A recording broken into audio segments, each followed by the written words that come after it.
Now in this question we need to find the equation of normal to the curve. आता या कर्वचा आपण derivative काढला तर आपल्याला स्लोप ऑफ टँजंट भेटतो आणि स्लोप ऑफ टँजंटचा निगेटिव्ह रिसिप्रोकल केला तर आपल्याला स्लोप ऑफ नॉर्मल भेटतो.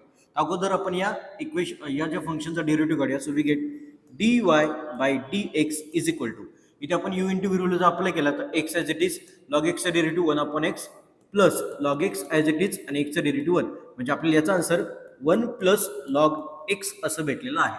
आता हा माझ्या टँजंटचा स्लोप झाला. आता आपली जी नॉर्मल लाईन आहे ती पॅरलल आहे या लाईनला, तर या लाईनचा स्लोप आहे ना, slope of this line is slope of 2x minus 2y plus 3 equal to 0 is, या लाईनचा स्लोप आपला मायनस a अपॉन b नुसार मायनस 2 अपॉन मायनस 2 आपला 1 आला, म्हणजे नॉर्मलचा स्लोप आपला काही 1 येईल.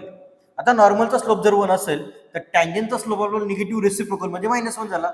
म्हणजे आपण इथे हा जो आलाय ना आपला हा टँजंटचा स्लोप आहे आणि आपल्या टँजंटचा स्लोप -1 येतो. Therefore we compare that 1 plus log x equal to -1. परत एकदा सांगतो, हा जो आपल्याला येतो टँजंटचा स्लोप आहे आणि या लाईनच्या इक्वेशनचा स्लोप आपला 1 आला होता, ही नॉर्मल लाईनचा स्लोप आपण असं म्हणू शकतो. आणि नॉर्मलचा स्लोप आपला टँजंटचा निगेटिव्ह रेसिप्रोकल असतो. 1 चा निगेटिव्ह रेसिप्रोकल आपला -1 आला. आता हे सॉल्व्ह जर केलं तर log x is equal to आपल्याला -2 भेटला. आता लॉगचा बेस जर e असेल तर x ची व्हॅल्यू आपल्याला इथे e⁻² भेटेल. आता y ची व्हॅल्यू जर काढायची असेल तर x ची व्हॅल्यू e⁻² आपण या कर्व मध्ये पुट करूया.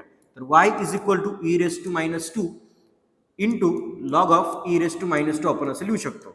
तर लॉगच्या प्रॉपर्टीनुसार -2 पुढे आला, लॉग चा आन्सर वर, सो गेट -2 e⁻².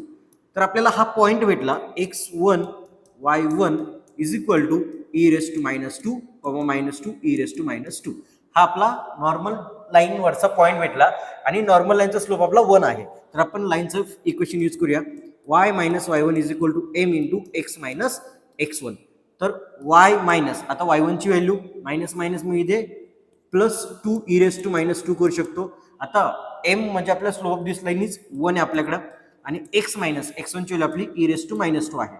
तर आपण इक्वेशन सिम्प्लिफाय केलं तर y plus 2 e⁻² is equal to x minus e⁻² भेटेल. मायनस e⁻² इकडे आणूया, y तिकडे घेऊन जाऊया. तर मायनस e⁻² इकडे आला, +2 मध्ये ऍड झाला, तर 3 e⁻² is equal to x minus y आपल्याला भेटेल. बघूया बरं कुठे ऑप्शन दिसतोय का. तर x minus y is equal to 3 e⁻², so option B is correct.